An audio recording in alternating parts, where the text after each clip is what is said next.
Pricing এর ক্ষেত্রে সত্যি কথা বলতে কোম্পানি কোনভাবে প্রাইসিং করবে তার আসলে কোনো নির্দিষ্ট মাপকাঠি নেই।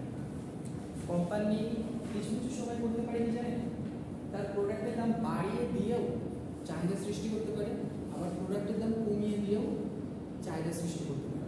বুঝতে পেরেছেন? এখন বিষয়টা হলো ন্যায্য মূল্য। এই ন্যায্য মূল্য কথাটা স্বাভাবিকভাবে যেভাবে আসে, এখন এটা বিভিন্ন কনসেপ্ট আছে। সাধারণ ন্যায্য মূল্য কনসেপ্টটা আসে কিভাবে জানেন, আপনাকে অনেক মাত্রায় বিক্রি করতে হবে, কম প্রফিট করতে হবে। এটা হচ্ছে ন্যায্য মূল্য বা সিম্পল যেটাকে বলা হয় যে হলো কি মানে রিয়েল মার্কেটিং, যে আপনাকে হিউজ পরিমাণ সেল করতে হবে, কম পরিমাণ প্রফিট করতে হবে। কিন্তু দেখুন সব প্রোডাক্টের ক্ষেত্রে কিন্তু আবার এগুলো কি হয় না, অ্যাপ্লিকেবল হয় না। তো এক এক রকম প্রোডাক্টে এক এক রকম কনসেপ্ট ক্রিয়েট হয়। এখানে দেখেন সিম্পল একটা বিজ্ঞাপন দেখতে পাচ্ছেন না, যে কোনো একটা অনলাইন পেজ থেকে এটা নেওয়া। দেখুন we are wholesaler and manufacturer so price is hidden. Price এখানে লিখছেন, প্রাইস কিন্তু পার ইউনিট লেখেন। এখন মনে করেন এই হাইলাইটারটার দাম বা এই মার্কারটার দাম আমরা হয়তো বাজারে গেলে কত টাকা, 35 টাকা কি 45 টাকা প্লাস মাইনাস, তার মানে হচ্ছে 40 প্লাস মাইনাস 5, হয়তো হচ্ছে 5 টাকা বেশি হতে পারে, 5 টাকা কম হতে পারে। তার মানে অ্যাভারেজ কিন্তু যদি আমরা এটাই পাচ্ছি, তাহলে রিটেল যারা ম্যানুফ্যাকচারার তারা এর চেয়ে কম দামে বিক্রি করছে না, কারণ এই কারণেই তো রিটেলার এরকম বিক্রি করছে। তো এইখানে যে কনসেপ্ট বা প্রাইসিং আসুক, আমরা সাধারণত কি জানেন যে প্রাইসটা নির্ণয় করি, ওইটা হচ্ছে আমাদের যেটা প্রোডাকশন প্রাইস, মানে আমাদের প্রোডাক্ট তৈরি করতে গেলে আমাদের কতটুকু খরচ হয়েছে আর কীভাবে আমরা কাজটা করতে পারবো। বাট রিয়েল মার্কেটে এটা কিন্তু বিভিন্ন ফ্যাক্টরসের উপর ডিপেন্ড করে। যেমন করোনার সময় যে মার্কেটিং স্ট্র্যাটেজি নেওয়া লাগছে, এটা কি কোনো বইতে উল্লেখ ছিল? কোথাও উল্লেখ ছিল না, বাট অবস্থার পরিপ্রেক্ষিতে ব্যবস্থা নিতে হয়েছে। বুঝতে পেরেছেন? একইভাবে আমাদের বাজারের অবস্থা যেরকম হবে, আমাদের পদ্ধতি সেরকম যাবে। এটা এরকম না যে বইতে লেখা আছে বিধায় এরকম হয়েছে, বরং পৃথিবীতে অবস্থা এরকম সৃষ্টি হয়েছিল বিধায় বইতে এভাবে লেখা হয়েছে। বুঝতে পেরেছেন বিষয়টা? বুঝতে পেরেছেন বিষয়টা? তো এই জন্য আপনাদেরকে সবসময় মাথায় রাখতে হবে, আপনাদেরকে সবসময় ন্যাচারাল থিমটা বুঝতে হবে, ওইটার সাথে বইয়ের মতামতগুলোকে মিলাতে হবে। যে জিনিস মনে রাখবেন, প্রথমে কিন্তু সব আইডিয়া বা প্রত্যেকটা ফিনোমেনা সিম্পলভাবেই ঘটে, এবং ওইটাকে যখন আমরা সাংকেতিক ভাষায় লিখে বই প্রকাশ করি তখন বইতে আসে। ঠিক আছে? আপনাদেরকে একটা শীট দিছি, শীট পাইছেন সবাই? আচ্ছা, আমরা প্রথম অঙ্কটা একটু দেখি। আমার নাম দেখাচ্ছে দেখতে পাচ্ছি।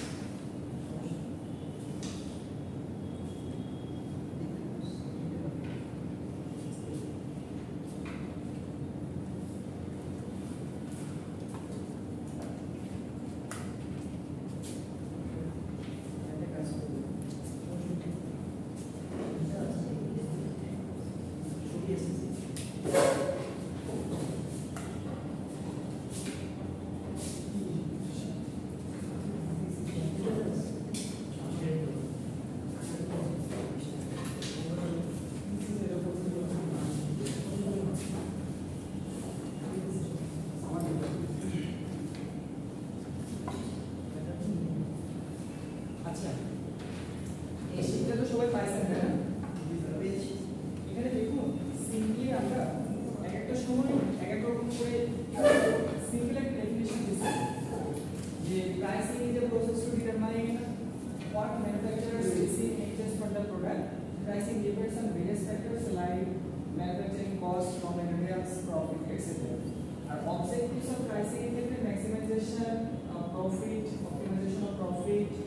এখানে বিভিন্ন সুবিধা অসুবিধা দেওয়া আছে, মানে এগুলো থিওরি, তো থিওরির কোনো শেষ নাই, বাট বাস্তব প্রয়োগে আমাদের যতটুকু দরকার সেটা হচ্ছে প্রথমে আসলে অঙ্ক শিখতে হবে, তারপর আপনার থিওরি বুঝতে পারবেন। আমরা প্রথমে 1 নম্বর অঙ্কটা একটু পড়ি। সবার কাছে শীট আছে না? একটু শীটটা পড়েন সব, দেখুন তো 1 নম্বর অঙ্কে কি বলা আছে।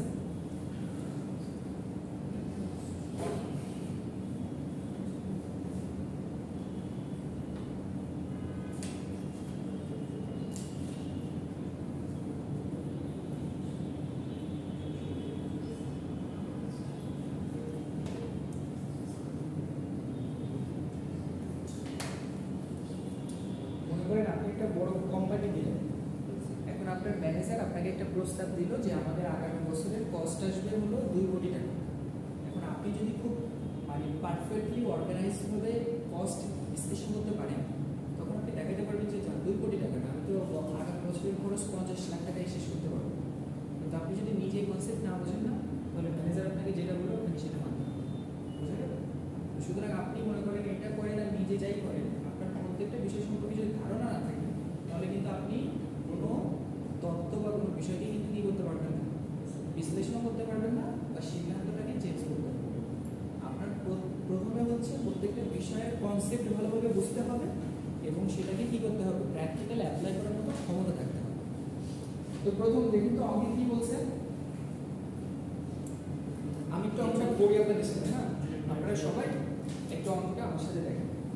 প্রথমে বলছে দেখুন, the cost profile of a company manufacturing only one product is as আন, মানে আমরা প্রথমে কি যে কোনো একটা প্রোডাক্ট দিয়ে শিখতেছি, কিন্তু আমাদের বাস্তবে দেখা গেল আমাদের যে কোনো কোম্পানিতে অনেক প্রোডাক্ট থাকতে পারে। আমরা এটা দেখি আমাদের ডিরেক্ট ম্যাটেরিয়ালের সংখ্যা বা জিনিস কি আমরা সবাই জানি। ডিরেক্ট ম্যাটেরিয়াল দেখুন তো 5 টাকা 60 পয়সা, এটা পার ইউনিট হবে না? তারপরে ডিরেক্ট লেবার কত টাকা করে? 1.5, আর ভেরিয়েবল ফ্যাক্টরি ওভারহেড হচ্ছে 40 পয়সা করে। এরপরে আমাদের বলছে দেখুন তো আমাদের টোটাল ভেরিয়েবল কস্ট কত টাকা আসছে?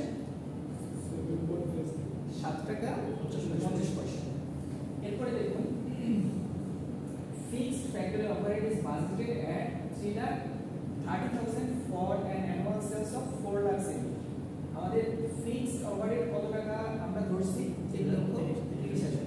সেল করব কত ইউনিট? 4 লক্ষ ইউনিট। এখন বলছে দেখুন সেলিং, ডিস্ট্রিবিউশন এবং অ্যাডমিনিস্ট্রেটিভ কস্ট। আমাদের সেলিং, ডিস্ট্রিবিউশন এবং অ্যাডমিনিস্ট্রেটিভ কস্ট কোনগুলো আমরা তো বুঝি না? সেটা আমরা বাজেট করছি কত টাকা দেখুন তো? 1,80,000। এবং আমরা ক্যাপিটাল কত টাকা এমপ্লয় করছি বা ব্যবহার করছি দেখুন তো? 4,50,000 ইন ফিক্সড অ্যাসেট এবং 50% of sales in current asset. এই কথাটা বলছে দেখেন তো, ক্যাপিটাল খরচ করছে ফিক্সড অ্যাসেটের 50%, সরি 4,50,000, আর 50% সেলস ইন কারেন্ট, সেলসের 50% কারেন্ট অ্যাসেটে খরচ করছে। আমাদের ক্যাপিটাল এমপ্লয়ি কত টাকা? 4,50,000 ইন ফিক্সড অ্যাসেট। আমাদের ব্যবসা করতে গেলে আমাদের বাড়ি কেনা যে কোনো একটা প্রতিষ্ঠান তৈরি করা লাগে না? তারপর ব্যবসা করতে গেলে আমাদের একটা মোটর কিংবা যে কোনো প্রোডাকশন ইউনিট কেনা লাগছে না? তারপরে ফার্নিচার কেনা লাগছে না? তো ওগুলো কি ফিক্সড অ্যাসেট না? আমরা ফিক্সড অ্যাসেটে বিনিয়োগ করছি কত টাকা? 4,50,000 এবং 50% of sales in current asset. Current asset কোনগুলো? Regular necessities. কারেন্ট অ্যাসেট বলতে সাধারণত বোঝায় আমাদের অ্যাসেট, যে অ্যাসেটগুলো 1 বছরের মধ্যে শেষ হয়ে যাবে, বুঝতে পারেন? ফিক্সড অ্যাসেট মনে করেন আপনি একটা জমি কিনলেন, জমি কি 1 বছরের মধ্যে ভ্যানিশ হয়ে যাবে? আর কারেন্ট অ্যাসেট কোনগুলো? মনে করেন একটা প্রিন্টার কিনছেন, প্রিন্টারের দাম আছে না? ভালো ভালো একটা প্রিন্টারের দাম কিন্তু 1,20,000-25,000 টাকা আছে, যেগুলো অটো প্রিন্টার। এখন প্রিন্টারের তো নির্দিষ্ট পরিমাণ কপির উপর ডিপেন্ড করে, যে এটা হয়তো বা 50,000 কপি পর্যন্ত প্রিন্ট করবে। তো ওই 50,000 কপি মনে করেন আপনার 6 বার যাচ্ছে, তাহলে এটা কি হবে? ফিক্সড অ্যাসেট না কারেন্ট অ্যাসেট? Current asset. কারণ যেগুলো মেয়াদ 1 বছরের মধ্যে শেষ হয়ে যাবে, যে সম্পত্তিগুলোর মেয়াদ, সেটা কি হবে? Current asset. তো দেখুন তো আমাদের সেলস যে পরিমাণ, মনে করেন আমাদের সেলসের পরিমাণ যে টাকা আছে তার 50% আমরা কিসে ইনভেস্ট করছি? Current asset. এরপর আমাদের অঙ্কে বলছে দেখুন ডিটারমাইন দি সেলিং প্রাইস। আমাদের একটা সেলিং প্রাইস ডিটারমাইন করতে হবে ফর দ্য প্রোডাক্ট।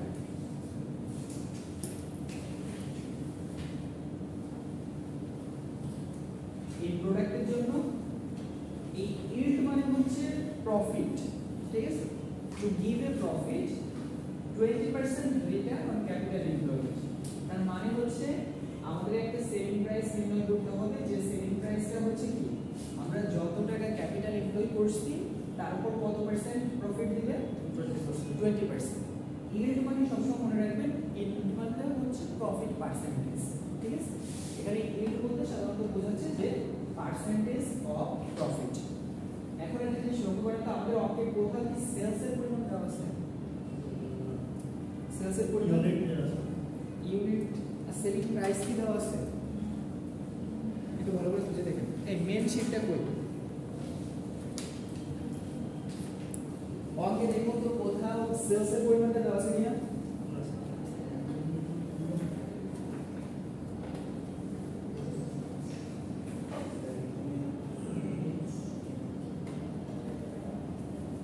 আচ্ছা, তাহলে কি অঙ্ক করা যাবে? স্যার এই ওভারহেডগুলো বাদ দিয়ে ওভারহেডগুলো বাদ দিয়ে আমরা যেভাবে সেলস প্রাইস বের করতাম, ওভারহেড এখানে কিভাবে আছে? সেলিং প্রাইস তো মানে আমাদের তো পার ইউনিট সেলস প্রাইস দেওয়া নেই, আছে?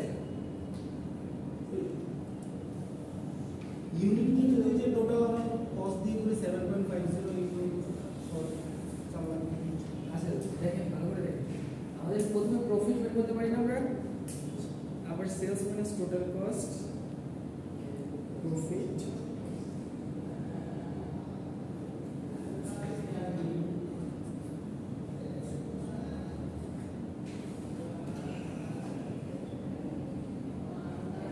আচ্ছা দেখেন, আমাদের প্রফিট বের করতে হবে, মানে এই অঙ্কে আমাদের কি করতে হবে? সেলিং প্রাইস বের করতে হবে।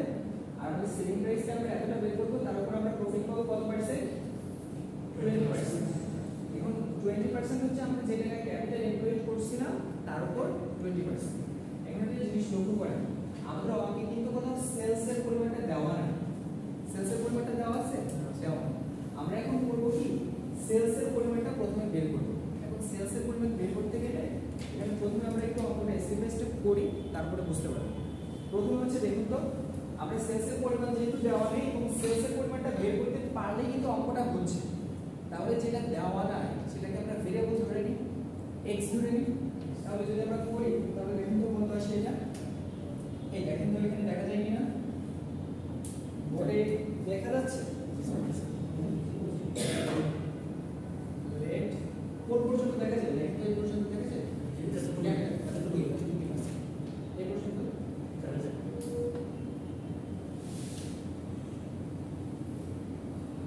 আমাদের অঙ্কে যেহেতু সেলস দরকার, তাহলে আমরা সেলস ইজ টাকা x, আমরা সেলস এর পরিমাণটাকে x ধরে নিলাম।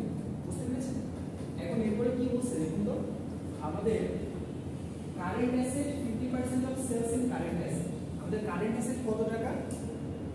মানে ক্যাপিটাল যেটা ইনভেস্ট করছিলাম, মনে করেন আমাদের সেলস পেলাম কত টাকা? x টাকা। এইখানে আর আমাদের টোটাল ক্যাপিটাল এমপ্লয়েডটা যদি আমরা বের করতে যাই, আমাদের ফিক্সড অ্যাসেটে তো 4,50,000 টাকা রয়েছে, আর কারেন্ট অ্যাসেটে কতটুকু রয়েছে? 50% অফ সেলস। তাহলে এটাকে আমরা এখন লিখতে পারি না যে টোটাল ক্যাপিটাল এমপ্লয়েড যদি আমরা লিখি, আপনারা অঙ্কটা আমার সাথে তুলেন, কারণ শিখে মাধ্যমে সরাসরি সলিউশন দেওয়া আছে। আপনারা স্টেপ বাই তুললে একবারে দেখবেন ইজিভাবে বুঝতে পারবেন। টোটাল ক্যাপিটাল এমপ্লয়েড এক নম্বরে যদি আমরা ফিক্সড অ্যাসেট ধরি, ফিক্সড অ্যাসেটে কত টাকা আছে দেখুন তো? 4,50,000।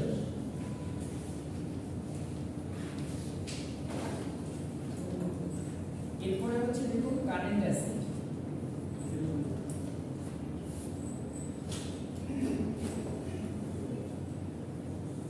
কারেন্ট অ্যাসেটে কি বলছে দেখুন তো? 50% অফ সেলস না? তাহলে x ইনটু 50%। এইভাবে লিখতে পারি না আমরা? স্টেপ বাই স্টেপ করে দিই, আপনাদের জন্য সুবিধা হবে। x into 50%। তাহলে এটাকে কিভাবে লেখা যায়? x ইনটু 50 বাই 100 না? সুতরাং এখানে তখন কি লেখা যায় বলুন তো? 50x। তাহলে x, এটাকে যদি আমরা 50 কে যদি 100 দিয়ে ভাগ দিই তখন কত আসে? 0.50 আসে না? 0. আর এই দুইটাকে যদি আমরা তখন গুণ করি তখন কত আসে? 0.50x। দেখুন তো আপনারা একটু বুঝছেন কিনা? সেটা কিন্তু সরাসরি এইটা দেওয়া আছে, এই টোটাল ভেঙে দেখানো নেই। কনফিউশন আসবে হচ্ছে এখানটায়, যদি আপনারা মনে করেন যারা বোঝেন তারা তো বুঝবেন, আর যারা বুঝবেন না তারা কিন্তু এই ভাগটা অনেক সময় আটকে যেতে পারে। এই জন্য আমি স্টেপ বাই স্টেপ দেখাই দিচ্ছি। দেখতে পারেন কোথাও বুঝছেন না, এই সমস্যা হচ্ছে। এটা তো বোঝা গেছে? বুঝতে দেখা?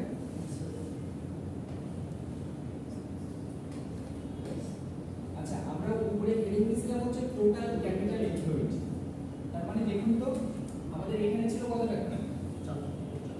তার মানে হচ্ছে ইকুয়াল দিয়ে আমরা লিখতে পারি না 4,50,000 টাকা, আর এর সাথে কত 0. টাকা দিয়ে দিই, টাকা 4,50,000, আর এর সাথে হলো টাকা 0.50x। x মানে কি? সেল না? সেলস টাকা, আর ওর 0.5 মানে কি? 50%। বুঝে গেল? তার মানে আমাদের টোটাল ক্যাপিটাল এমপ্লয়েড এসে কত? 4,50,000 প্লাস এটা না? 0.5x। এই পর্যন্ত বুঝতে কারো সমস্যা আছে? টোটাল ক্যাপিটাল এমপ্লয়েড আমরা কি করছি? আমাদের অঙ্কে একটা জিনিস বলছে না যে ক্যাপিটাল এমপ্লয়েডের উপরে আমরা প্রফিট পাবো কত? 20%। তাহলে এই অংশটুকুর উপর আমরা 20% করে দিতে পারি না? তাহলে প্রফিট পেয়ে যাচ্ছি। আমাদের অঙ্কের শেষ লাইনে দেখুন বলেই দিছে যে yield a 20% return on capital employed, মানে হচ্ছে আমরা প্রফিট কত পার্সেন্ট করতে পারবো? 20%। ক্যাপিটাল এমপ্লয়েডের উপরে 20%। তাহলে আমরা যদি প্রফিট বের করতে যাই তো এইটার উপর 20% করতে পারি না? তো উপর থেকে মুছে দেব না, এর উপর থেকে মুছে দিলাম। আমরা যদি প্রফিট বের করতে যাই তাহলে এই পুরো অংশের উপরে 20% করলে হয় না? Profit is equal to capital employed into কত পার্সেন্ট? 20%। এখানে আমাদের দেখেন তো ক্যাপিটাল এমপ্লয়েড আমরা কত পাইছিলাম? 4,50,000 প্লাস 0.5 টাকা 4,50,000 ইনটু টাকা 0.50x, এবং এই যে টোটাল অংশটুকু এর কত পার্সেন্ট? 20%। স্যার ইনটু না প্লাস?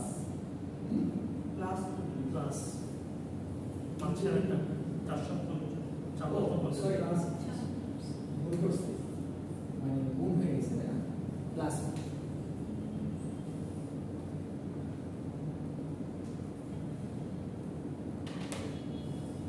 তাহলে এবার আমরা যদি একটু ভেঙে লিখি না, তাহলে 4,50,000 এর সাথে আমাদের টাকা 0.50x, এবং এই পুরোটাকে আমরা 20% কে কিভাবে লিখতে পারি? 20 ডিভাইডেড বাই 100। 0.20। এবার এই অংশটুকুকে আমরা এভাবে লিখতে পারি না?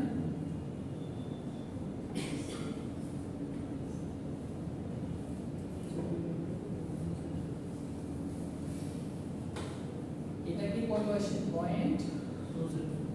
0.20, মানে 0.20 লেখা যায়।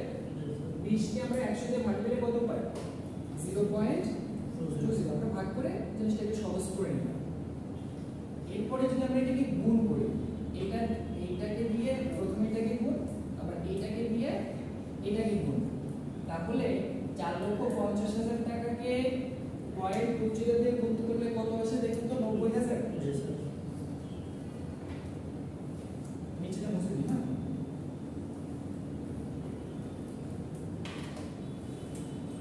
তার মানে এখানে আমরা তখন পাবো হলো কত?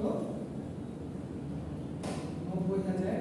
90,000 আমরা হচ্ছে এইটাকে দিয়ে গুণ করছি, আবার এইটাকে এটা দিয়ে গুণ করলে কত থাকবে?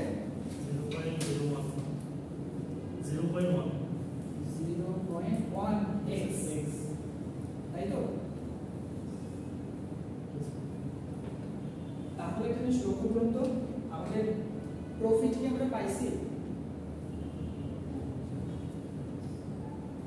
তাহলে এইটাই না প্রফিট, কারণ এখানে কি আমাদের অ্যাকচুয়াল ভ্যালুটা আসতেছে না, কারণ এখানে একটা এক্স রয়েছে না, এই কারণে কিন্তু আমাদের প্রফিটটা শো করতেছে না নিউমেরিক্যাল ফিগারে যে আসলে কত টাকা প্রফিট। কিন্তু আমরা যদি সেলসের এই এক্স এর ভেতরে যে সেলসটা আছে সেটা কি কোনোভাবে বের করে ফেলতে পারি তাহলে তো শো করবে, তাই না?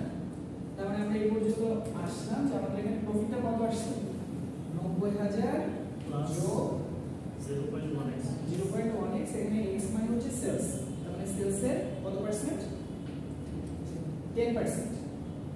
এরপরে দেখুন আমরা অন্য কোনো ভাবে কি প্রফিট বাইর করতে পারি, এই অঙ্ক থেকে দেখুন তো প্রফিট মানে কি বলেন তো, sales minus fixed cost minus variable cost.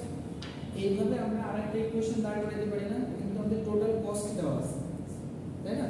তাহলে টোটাল কস্ট দিলে আমরা যদি প্রফিট বের করতে যাই তাহলে প্রফিট সমান সমান লিখে আমরা এটা করতে পারি না যে sales minus fixed cost minus variable cost. তাহলে এটা যদি আমরা করি এই পর্যন্ত এটা তো বুঝতে পারছেন, আমাদের টার্গেট হচ্ছে x এর মান বের করা। এখন x এর মান বের করতে গেলে আমরা তো কোনো সূত্র পাচ্ছি না, এই জন্য আমরা করব কি প্রফিট যে কত উপায় বের করা যায় সেইগুলো করলাম, করে মনে করেন এইটা সমান সমান প্রফিট সমান সমান এখানে আমরা একটা ইকুয়েশন পাইছি, আবার প্রফিট সমান সমান যদি আরো একটা ইকুয়েশন তারপরে আগে পাই তো দুইটাকে সমান করে দিলে x এর মান বের করতে পারবো। এই জন্য আমরা নতুন আরেকটা উপায় খুঁজতেছি কোন উপায়ে আবার নতুন ভাবে প্রফিট বের করা যায়, বুঝা গেল? তো এইটা তো প্রফিট বের করা আমরা এই পর্যন্ত করছি, এবার প্রফিট আরো এক উপায়ে বের করা যায় সেটা কেমন দেখেন। প্রফিট সমান সমান কি বলুন তো, sales minus total cost, profit মানে হচ্ছে সেলস মাইনাস টোটাল কস্ট। এখন টোটাল কস্ট এর ভিতরে কি থাকে, fixed cost minus variable cost, variable cost. আচ্ছা আমি ব্র্যাকেট দিই যাতে আপনারা বুঝতে সুবিধা হয়, এটা অবশ্য সমস্যা হয়েছে। হ্যাঁ এরপরে যদি আমরা এবারে একটু কি করি, আমাদের দেখুন তো ফিক্সড কস্ট এখানে দেওয়া আছে না, ফিক্সড কস্ট দেওয়া আছে না, ফ্যাক্টরি ওভারহেড। সেলস আমরা কত ধরছিলাম, এই সেলস ধরছিলাম x না, টাকা x, ফিক্সড কস্ট কত টাকা, 3,30,000 টাকা, আর এর সাথে আমাদের ভেরিয়েবল কস্ট কত, ভেরিয়েবল কস্ট হচ্ছে 80,000। এখানে একটা লক্ষ্য করেন আমাদের অ্যানুয়াল সেলস করছে আমরা কত টাকা, 4,000 ইউনিট না, 4 লক্ষ ইউনিটস, আর সেলিং ডিস্ট্রিবিউশন আর budgeted selling distribution administrative cost আর বাজেটেড 1,80,000, এটা তো ফিক্সড কস্ট। আবার আমাদের অ্যানুয়াল সেলস কত টাকা, 4 লক্ষ ইউনিট, তাহলে ফিক্সড কস্ট তো আমাদের আসছে দুইটা, এই একটা আর একটা কত, 1,80,000, এবং এর সাথে সাথে আমাদের ভেরিয়েবল কস্ট কত টাকা দেখুন তো, 4 লক্ষ ইউনিটস না, ইউনিটস এর সাথে কি হচ্ছে, তার মানে 4 লক্ষ এর সাথে গুণ করেন তো কত আসছে, 7.5 টাকা 7 টাকা 50 পয়সা। 30 লাখ টাকা। তাহলে এবার দেখুন তো কত আসে, টাকা x, এখানে দেখুন তো টোটাল যোগ করলে কত আসে, এখানে এইদিকে 5 লক্ষ টাকা।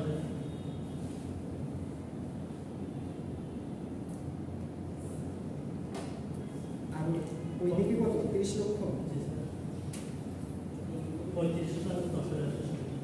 আচ্ছা প্রথমে এই দুটো যোগ করলে কত আসে, 5,10,000।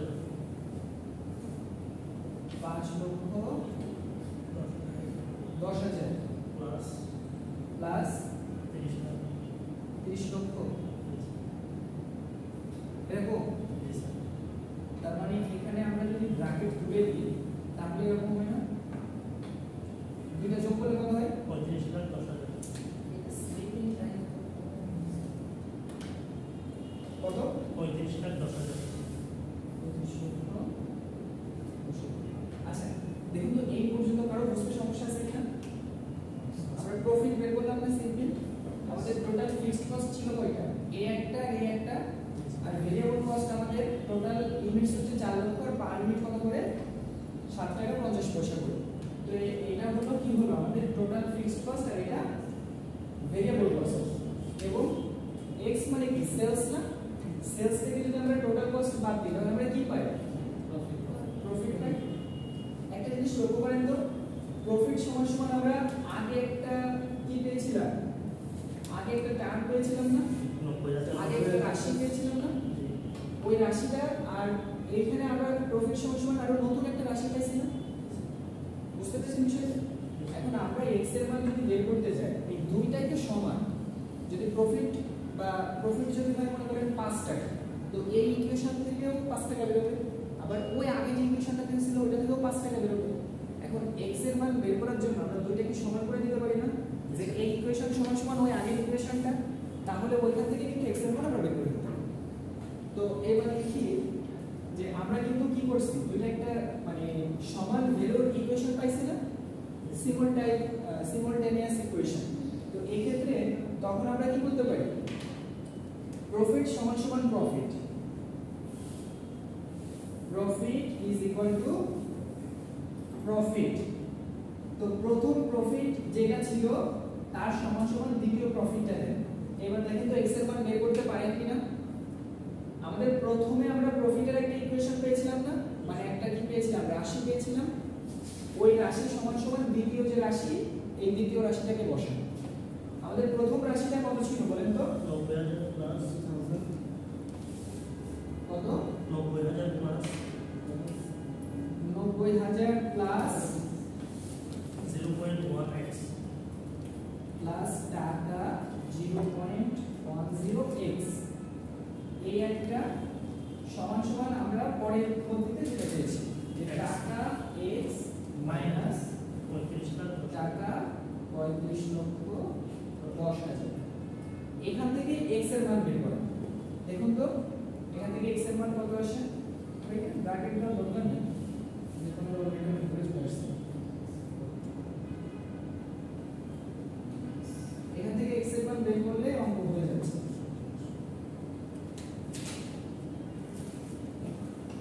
দেখেন x এর মান বের করলে কত আসে।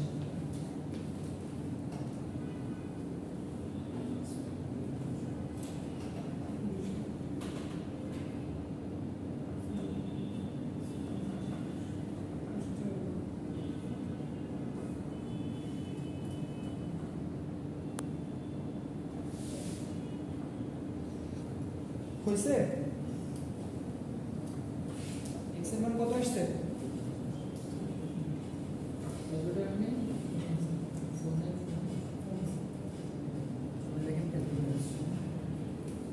আমরা সিম্পল এক্সটাকে এই পাশে নিয়ে আসি, এক্সটাকে এই পাশে নিয়ে আসি আর 90,000 টাকে ওই পাশে নিয়ে যাই, নিয়ে যে এক্স এর ভ্যালু যেটা থাকে সেটাকে ভাগ করব, দেখেন কত আসে।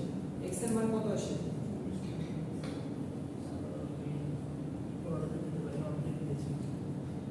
কত হয়েছে?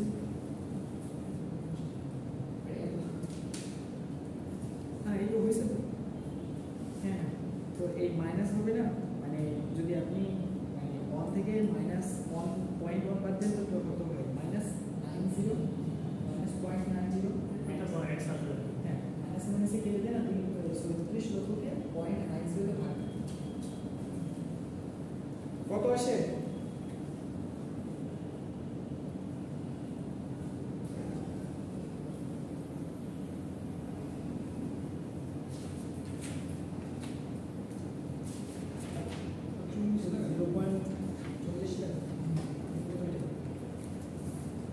এই উত্তর হয়েছে সবাই? কত আসছে?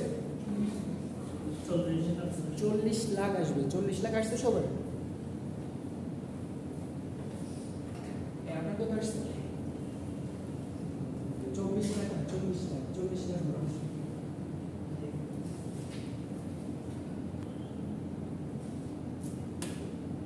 তো ঝামেলা হবে বেশি। আচ্ছা দেখেন আমি করে দিচ্ছি, আপনারা বিশেষ করে ছোটোখাটো ক্যালকুলেশনগুলো না করতে পারলে তো আমাদের ইকুয়েশন শেষ পর্যন্ত কোনটা ছিল এটা না? হ্যাঁ 40 লাখ। দেখুন আমরা এই ইকুয়েশনটা থেকে যদি x এর মানটা বের করতে যাই আমরা প্রথমে কি করতে পারি? x টাকে সামনে আসতে পারি না?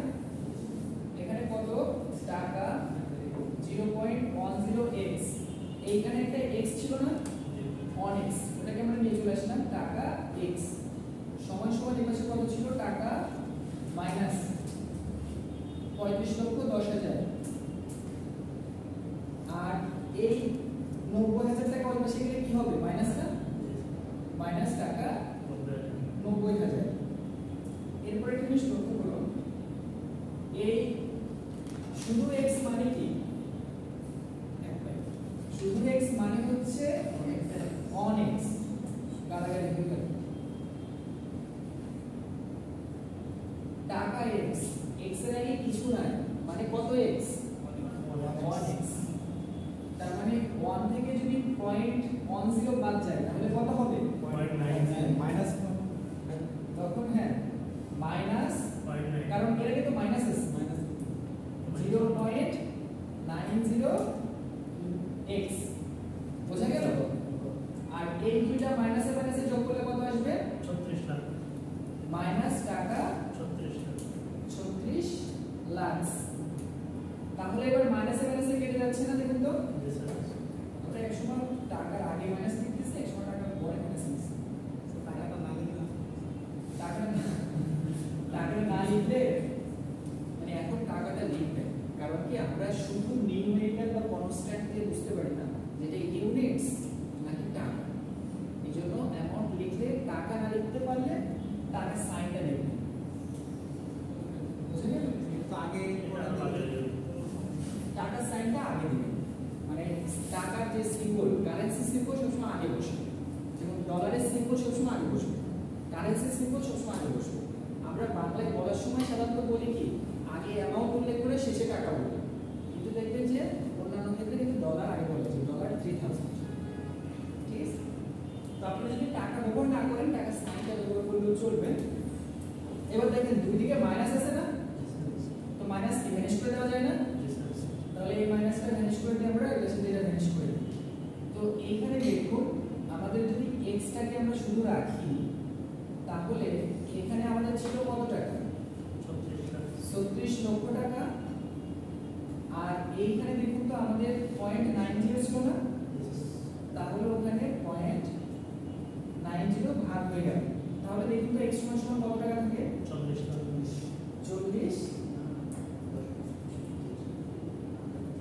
লক্ষ, তাই তো? তো এখানে হবে টাকা 40 লাখ। তার মানে আমাদের সেলস কত টাকা দেখুন তো? 40 x সমান কত টাকা পাইলাম? 40 লাখ টাকা।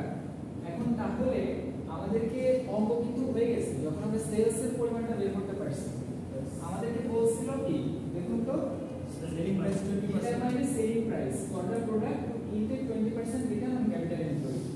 আমাদের একটা সেলিং প্রাইস বের করতে হবে না, মানে পার ইউনিট। আমাদের টোটাল ইউনিট কত?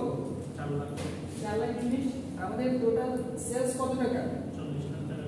তো পার ইউনিট সেলিং প্রাইস আমরা বের করতে পারবো না, টোটাল সেলস কে ভাগ দেব টোটাল ইউনিট দিয়ে। তাহলে দেখুন তো পার ইউনিট সেলস প্রাইস কত আসে? 10 লাখ। হ্যাঁ, তাহলে এটা লিখুন যে per unit selling price is sales 2 lakh divided by total units. এই পর্যন্ত তো হয়েছে সবাই? 40 লাখ হয়েছে না? তবে আমরা পার ইউনিট সেলিং প্রাইসটা বের করে দিই।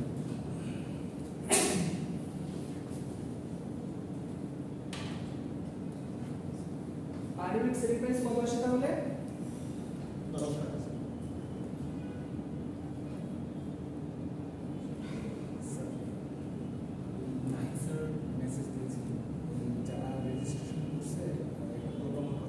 প্রোগ্রাম কয়টা ছিল এটা? আমরা বলবো যে 45 এখান থেকে যাওয়ার কথা। ও হ্যাঁ স্যার।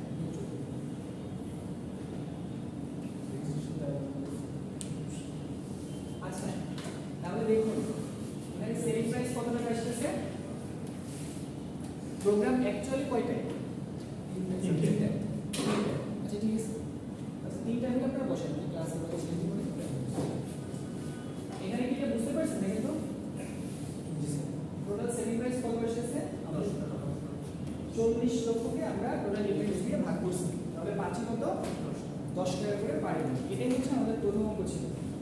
আমাদের এই চ্যাপ্টারে দেখুন অঙ্ক আছে টোটাল কয়টা? আমরা মিডের জন্য আমরা দুইটা চ্যাপ্টারে ফলো করব, কেমন? আমাদের এক নাম্বার চ্যাপ্টারে কি ছিল? CVP relationship. সিভিপি রিলেশনশিপের পরীক্ষা হচ্ছে আমাদের নেক্সট 28 তারিখ। 28 তারিখ কি বার আছে দেখুন তো? মঙ্গলবার না বুধ? বুধবার আছে তো? মঙ্গলবার।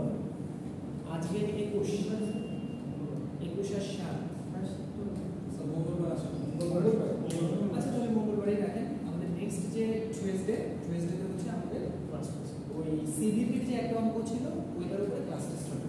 আর এখানে আমরা প্রাইসিং এর টোটাল 5টা অঙ্ক করব। 5টা অঙ্ক করে হ্যাঁ, আর এটা করার পরে আপনাদের ফার্স্ট চ্যাপ্টারের থিওরি আর এই দুই চ্যাপ্টার ম্যাথ, এই টোটাল তিনটা জিনিসের উপরে হচ্ছে আপনাদের ফাইনাল মিড টার্ম পরীক্ষা হবে। থিওরিগুলো শিখতে হবে। আচ্ছা এই অঙ্ক নিয়ে বা কোনো কিছু নিয়ে কারো কোনো প্রশ্ন থাকলে বলেন। কারো কোনো প্রশ্ন আছে? কারো কোনো প্রশ্ন আছে? প্রশ্ন নাই?